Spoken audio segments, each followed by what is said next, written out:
సురేఖ వాణి daughter Supritha ఒక post చేయడం జరిగింది. నేను తెలియక చేశాను, సారీ అని అపాలజైజ్ చేస్తూ ఒక వీడియో రిలీజ్ చేసింది. అంటే చేసినవన్నీ చేసి ఇలా వీడియో పెడితే ఆ ఇంపాక్ట్ అంతా పోతుందంటారా? ఎవరైతే ఆ బెట్టింగ్ యాప్స్ ఆడి లాస్ అయిన వాళ్ళు కానివ్వండి, మరి దానికి వీళ్ళు ఇప్పుడు ఏం సమాధానం చెప్తారు? ఇప్పుడు మనకి చట్టంలో ఇగ్నోరెన్స్ ఆఫ్ లాకి అవకాశం లేదు. నాకు చట్టం తెలీదు అంటే ఒప్పుకోరండి. నువ్వు చేసింది నేరం అయితే చట్ట పరిధిలో నేరమే. నాకు తెలియక చేశాను. ఎవరి నేరాన్ని పరిగణించరంటే మైనర్లు ఏదన్నా నేరం చేస్తే దానికి కూడా ఏమీ వదిలిపెట్టేది ఉండదు. జువెనల్ హోమ్స్లో వేస్తారు. అందుకని ఎవ్వరు నేరం చేసినా నేరం నేరమే. నేర స్వభావం ఉంటే కనుక ఆ పనికి దాన్ని అలాగే ట్రీట్ చేస్తారు. అందుకని నన్ను ఏదో ఎక్స్క్యూజ్ చేసేయండి అని ఆవిడ అన్నంత మాత్రాన అలా ఏం కుదరదు.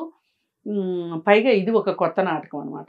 ఎలాగో దొరికేస్తాం కాబట్టి ముందుకొచ్చి తెలివిగా ఒక జాలి కథ చెప్పేసేస్తే సరిపోద్ది అనుకుంటున్నారు. అంత తెలియని పాపలేం కాదు, అంత తెలియని అమాయకులైతే కాదు. తల్లి కూతుర్లు ఇద్దరు వాళ్ళు చేసే విన్యాసాలన్నీ మనం సోషల్ మీడియాలో చూస్తూనే ఉన్నాము.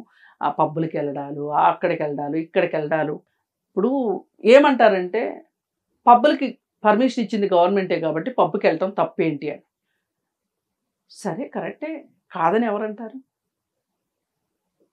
ఇప్పుడు లైసెన్స్ ఉంది కదా అని లైసెన్స్డ్ గన్తో నేను కాల్చుకుంటాను అంటే నష్టం ఎవరికి? నష్టం ఎవరికి? ఎవరిని కాల్చినా నేరం. నిన్ను నువ్వు కాల్చుకుంటే నువ్వే పోతావు. వీళ్ళ పని అలానే ఉంది. సరే, అసలు విషయానికి వస్తే ఈ బెట్టింగ్ యాప్స్ ఏవైతే ఉన్నాయో వాటిని అవి ఉన్నాయి అని ఎలా తెలియాలి? ఉన్నాయి అని తెలిసినా కానీ వాటి ద్వారా డబ్బు సంపాదించవచ్చు అని ఒక వినియోగదారుడు ఎట్లా అనుకునేది?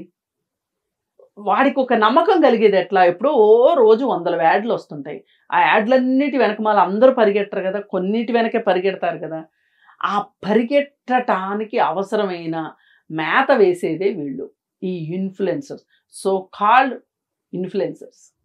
ఈ సో కాల్డ్ ఇన్ఫ్లుయెన్సర్స్ ఎంత దారుణానికి దిగబడిపోయారంటే వీళ్ళు బెట్టింగ్ యాప్లు ప్రమోట్ చేస్తూ వీళ్ళేం సమాజసేవ చేయట్లేదండి.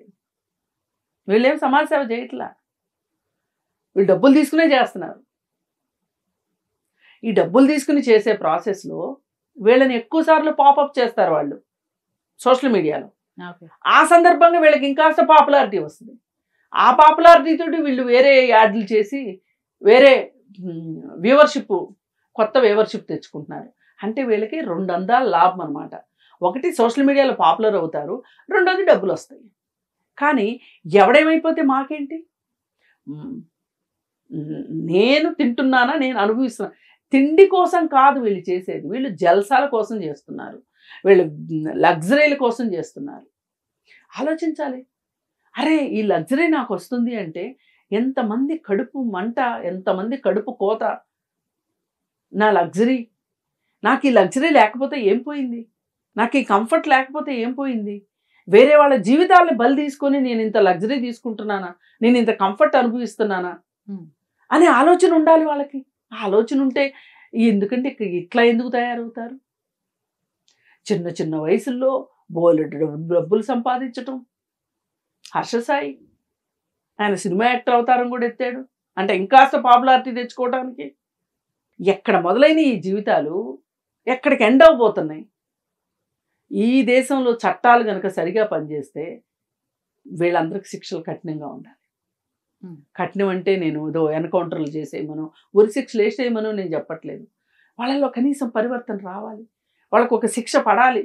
ఆ శిక్ష పడితే, ఆ శిక్ష పడింది, ఈ విషయానికి పడింది అనేది కూడా ప్రచారంలోకి వెళ్తే అప్పుడు కొత్త వాళ్ళు పుట్టుకు రాకుండా పోతారు, కొత్త దేవుళ్ళు పుట్టకుండా ఉంటారు.